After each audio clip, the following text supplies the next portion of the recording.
आपने मुझे मायूस नहीं करना और मेरी अब आपसे इंशाल्लाह मुलाकात होगी मार्च के ऊपर। राना सनाला, तुम और शहबाज शरीफ उल्टे भी लटक जाओ, कुछ नहीं कर सकोगे।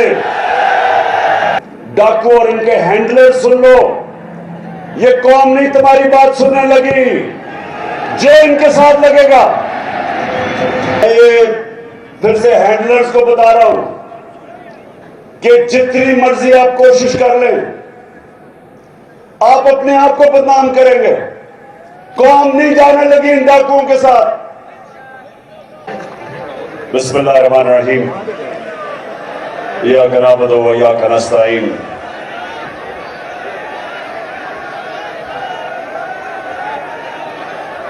पिंडी के ओहदेदारों, आराम से बैठ जाओ, बड़ी जरूरी बात करनी है मैंने आपसे। आराम से बैठ जाओ।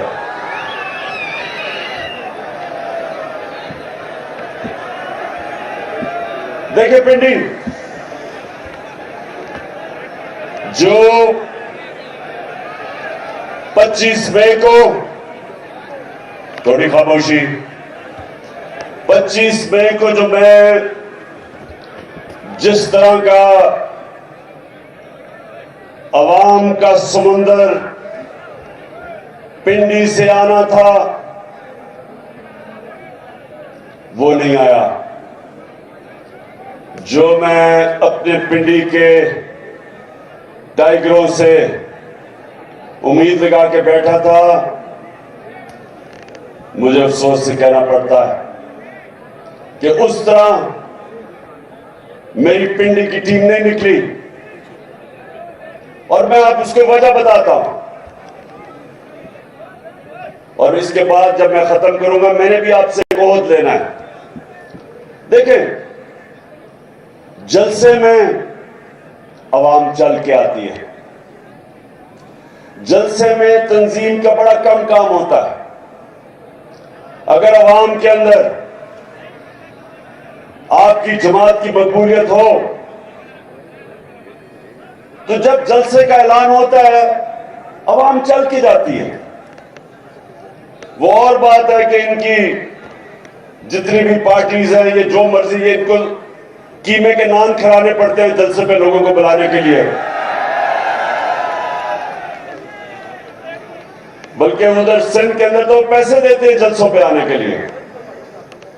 तो हमें अल्लाह ने इज्जत दिया हमारी पार्टी को, कि उसने लोगों के दिलों में डाला है कि ये वो जमात है जो इंशाअल्लाह पाकिस्तान में एक इंसाफ का निजाम लेके आएगी, इसलिए लोग आते हैं। लेकिन पिंडी और जो सारे इर्द गिर्द के मेरे जो ओहदेदार हो, ये समझ जाओ एक चीज, कि जब आप मुजाहरा करते हैं, जब प्रोटेस्ट करते हैं, तो उसके लिए तंजीमों को, लोगों को निकालना पड़ता है। उस पर लोग खुद नहीं आते। और इसीलिए मैंने अब जो मेरी प्लानिंग है मार्च की इस्लामाबाद, ये मैंने बड़ा इसकी एक एक पहलू सोच समझ के मैं प्लान किया है। हर चीज का, उनको तो मैं जानता हूं जो राना सनाला और शहबाज शरीफ टाइप लोग हैं,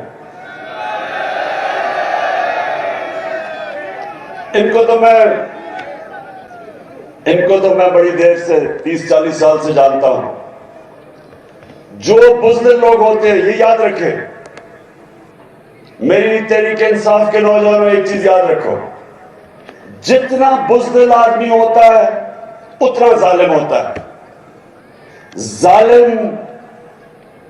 जालिम ही बुज़दिल होता है।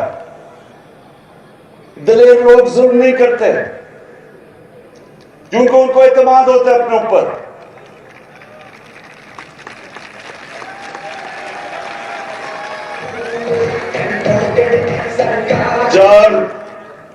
चार दफा इन्होंने मेरे खिलाफ लॉन्ग मार्चेस की। मेरे 3.5 साल में 4 दफा इन्होंने लॉन्ग मार्च की। एक दफा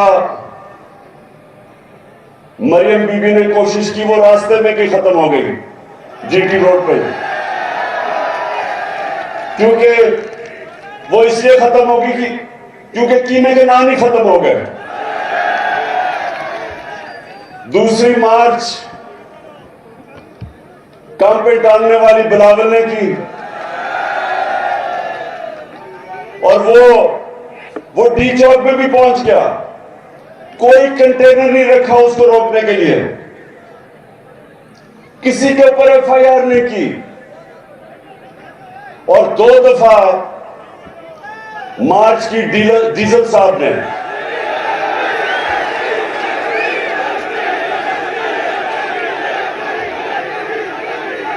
डीजल के परमिट पे पलने वाले ने 2 दफा मार्च की।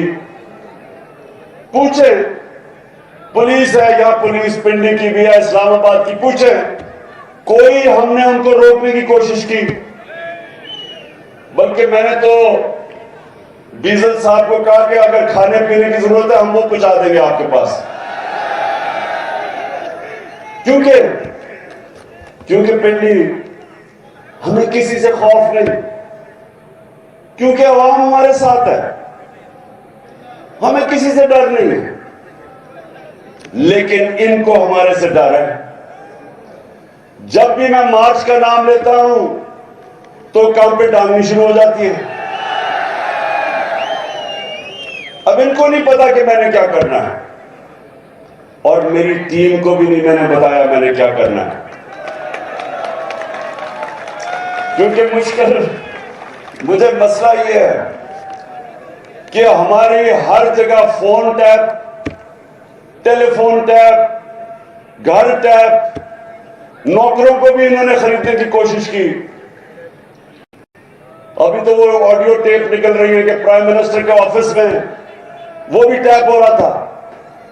मैं अपनी एजेंसी से पूछता हूं कि क्या तुम्हारा ये काम रह गया है कि अपने ऊपर लोगों के ऊपर जासूसी करो?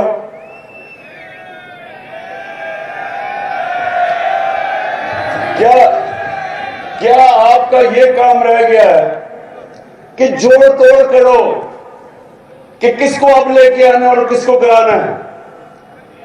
क्या आपको कोई फिक्र मुल्क की है या नहीं है कि चोरों को ऊपर लाके बैठा दिया हमारे? कोई आपको फिक्र है कि जो पाकिस्तान को तबाही की तरफ लेके जा रही है सारे डाकू मिलके? क्या ये काम रह गया कि जी टेलीफोन टैप करके पता चलाओ जरा इमरान खान क्या कह रहा है या आजम खान से क्या बात कर रहा है जब वो प्राइम मिनिस्टर था? घर के फोन टैप कर रहे हैं, लोगों को डरा धमका रहे हैं, कभी इनको पकड़ लेते हैं सोशल मीडिया को, लोगों की जी तुमने ये क्या कह दिया, लोगों को टेलीफोन कर करके धमकियां देते हैं, मीडिया के ऊपर पूरा क्रैकडाउन किया हुआ है। मैं वो ह्यूमन राइट्स वाले लोगों से पूछता हूं कि किधर छुप गए हो आप? नजर नहीं आ रहा कि पाकिस्तान में आजादी राय का गला गूंगा जा रहा है? हमारे जमाने में तो शोर मच जाता था जी ओहो इमरान खान क्या कर रहा है। एक टीवी चैनल बताओ जो हमने बंद करने की कोशिश की, बताओ किसको हमने धमकी दी? यहां वो अरशद शरीफ मुल्क छोड़ के बाहर भागा हुआ है अपनी जान बचा के, उधर साबिर शाकिर वो मुल्क से बाहर बैठा हुआ है, और वो लोग जो मुहिब वतन समझे जाते हैं, बड़े बड़े अच्छे नाम, ओ इमरान रियाज को पकड़ के जेल में डाल दिया सिर्फ इसलिए कि जनाब आप इमरान खान की हिमायत कर रहे हैं। ये भी कभी हुआ पाकिस्तान में? और सिर्फ ये कोशिश कर रहे हैं कि किसी तरह हम इन चोरों को मान जाएं जो 30 साल से मुल्क को लूट रहे हैं। ये चाह रहे हैं कि हमें डरा धमका के किसी तरह इनको कबूल करवा लें। ये सुन लो, ये जो भी ये कोशिश कर रहे हो, ये चोरों डाकू और इनके हैंडलर, सुन लो, ये कौम नहीं तुम्हारी बात सुनने लगी, जो इनके साथ लगेगा। ये फिर से हैंडलर्स को बता रहा हूं, कि जितनी मर्जी आप कोशिश कर लें, आप अपने आप को बदनाम करेंगे। कौम नहीं जाने लगी इन डाकुओं के साथ। कौम इनका मुकाबला करेगी और इंशाल्लाह ये जो कप्तान का प्लान बना हुआ है मार्च का, ये मार्च, ये जो मर्जी प्लानिंग कर ले, प्लानिंग जो मैं कर रहा हूं इंशाल्लाह पिंडी, अभी मैं दाब के ऊपर भी आता हूं, इंशाल्लाह जो हम प्लानिंग कर रहे हैं, हमें पता है इन्होंने क्या करना है, इनको नहीं पता हमने क्या करना है। अब अच्छा, पिंडी में अभी तो आपको जो आज मैंने आप सबको अहदेदारों को इकट्ठा किया है, मैंने भी आपकी ड्यूटीज लगानी है। उससे पहले आपने देखा होगा कि पहले जो इस मुल्क का बड़ा फ्रॉड, जब नैब ने उसको बुला के पूछा, मुल्क का फाइनेंस मिनिस्टर था, कि जनाब आपकी 2012 में 80 लाख आपके असासे थे और 4 साल के बाद वो 80 करोड़ पे पहुंच गए, तो आपके पास पैसा आया किधर से? जब ये सवाल पूछा, उसने प्राइम मिनिस्टर के जहाज में बैठ के तो मुल्क से बाहर भाग गया।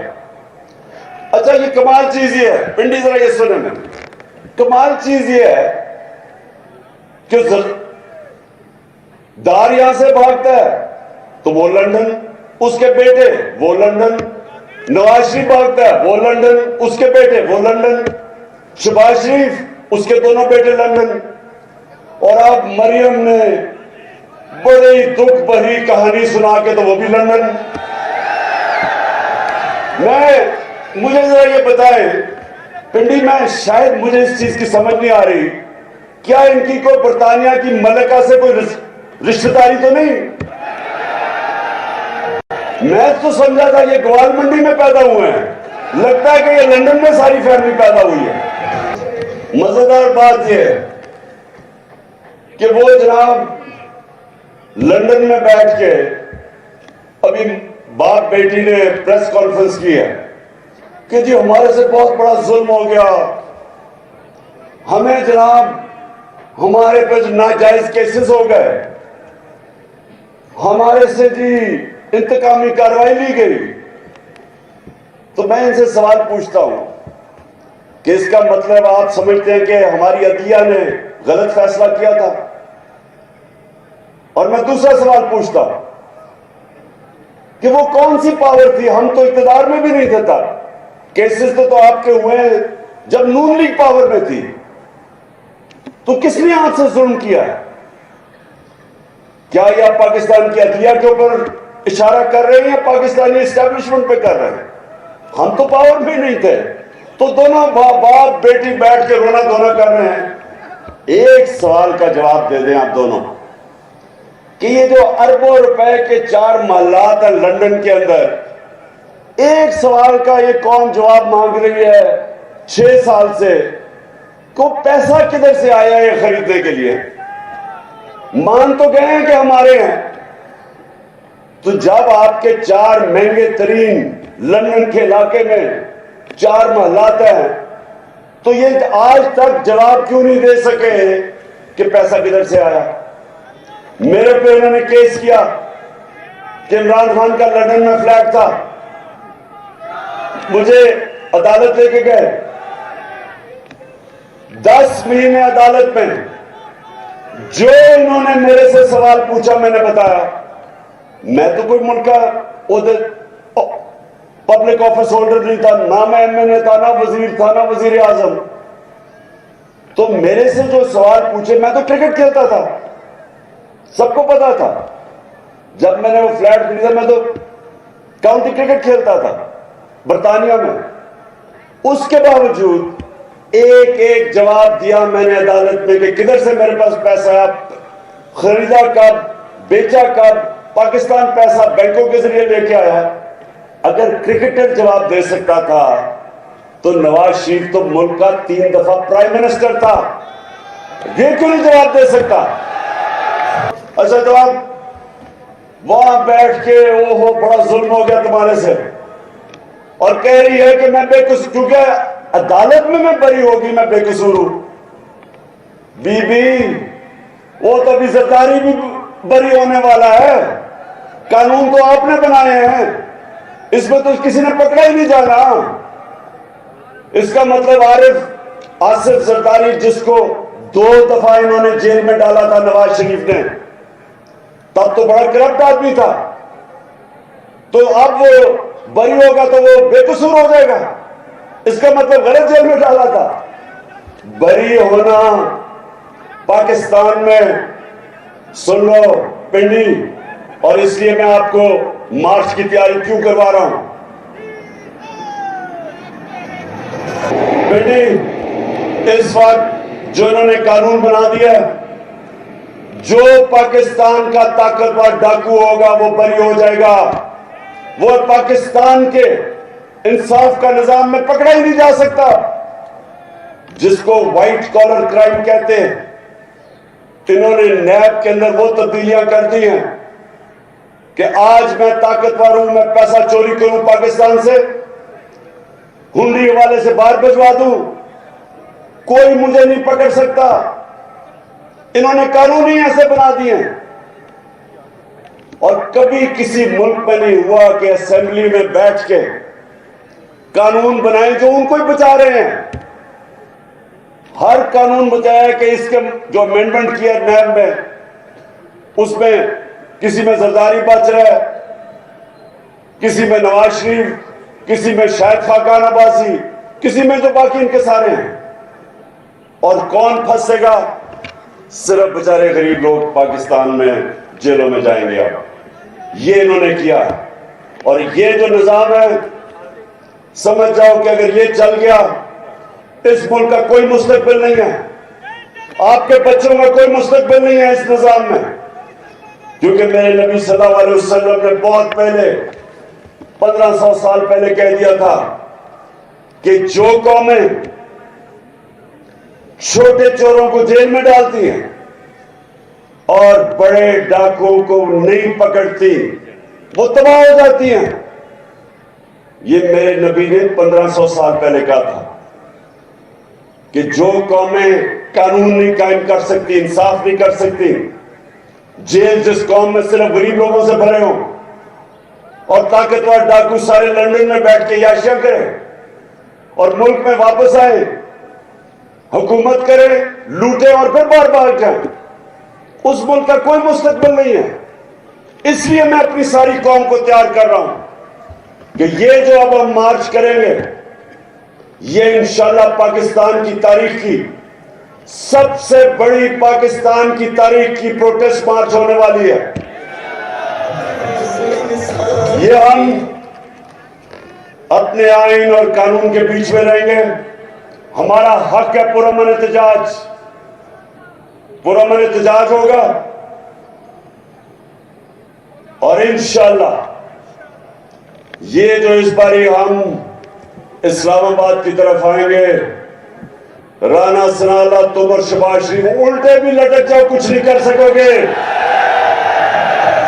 अच्छा, अब पिंडी, अब सब ओहदेदार हैं, अभी मैं आपसे हल्फ लूंगा, लेकिन उससे पहले मैं आपकी सारी पिंडी की क़यादत को कहना चाहता हूं कि आपने हर ओहदेदार को पैम्फलेट्स देनी है हकीकी आजादी की, और ये जो पैम्फलेट्स हैं ये आपने डोर टू डोर जाना है।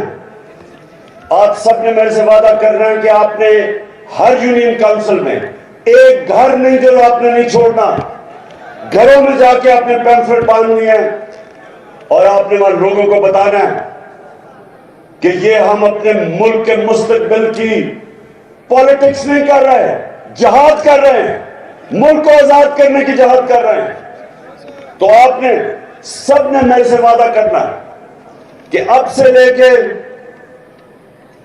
थोड़ी देर में मैं कॉल दूंगा, अब से लेकर कौम तक आपने हर रोज अपने यूनियन काउंसिल के एक घर कवर करना है, एक डोर टू डोर जाना है। और मैं अपनी ख्वातीन को भी कह रहा हूं कि आपने भी सबने पूरा प्रोग्राम बना के कोई इलाका नहीं छोड़ना आपने। और आप हैरान होंगे, लोग आपकी इंतजार कर रहे हैं, कौम तैयार बैठी है, आपकी मुंतजर है। वो चाहते हैं कि पार्टी की तंजीम उनको लीडरशिप दे और वो लीडरशिप आपने देनी है। और मैं अपने सारे एमपीज को, एमएनएस को, आपने सिर्फ और सिर्फ अब पिंडी में रहना है और आपने लीड करना सबको। लीडरशिप का काम है, मेरे एमएनएस और एमपीज, आपका काम है कि पूरा पिंडी और इसके जितने भी इलाके हैं, सारे जो यूनियन काउंसिल सब कवर करने आपने। मैं अपने ऑफिस से, चेयरमैन के ऑफिस से, मैं हर रोज मॉनिटर करूंगा कि किसकी क्या परफॉर्मेंस है। जो परफॉर्म करेगा वो इस पार्टी में ऊपर आएगा, जो परफॉर्म नहीं करेगा, जो इस बार परफॉर्म नहीं करेगा, मुझे ये ना कहना कि जी मेरे से ज्यादती होगी जब टिकट देने का वक्त आएगा। मैं फिर से कह दूं, ये पॉलिटिक्स नहीं हो रही, ये आपके मुल्क के लिए जहाज लड़ी जा रही है। और मैं सारे फिर से अपने आमिर क्यानी, आपकी ड्यूटी है, आपसे मैं हर रोज पूछूंगा कि कितना एरिया कवर किया आपने, क्योंकि वो वक्त अब बड़ा करीब है जब मैं अनाउंस करने लगा हूं। और उससे पहले मैं आपकी तैयारी पूरी देखना चाहता हूं।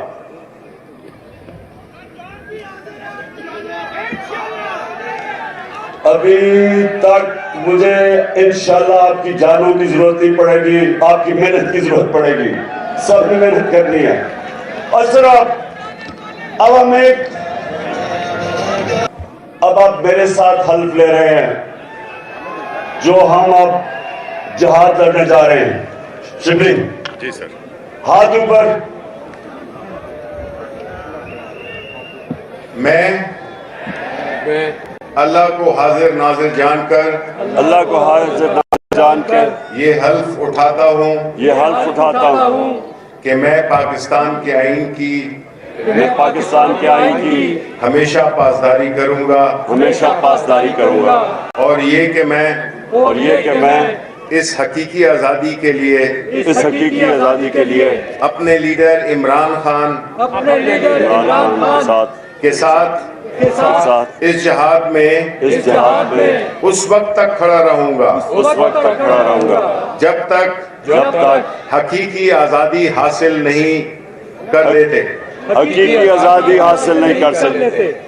अल्लाह हम सबका हामी और नासिर हो। शुक्रिया। अच्छा पिंडी, अभी आपने हल्फ लिया ऊपर वाले के सामने, आपने मुझे मायूस नहीं करना और मेरी अब आपसे इंशाल्लाह मुलाकात होगी मार्च के ऊपर। पाकिस्तान जिंदाबाद।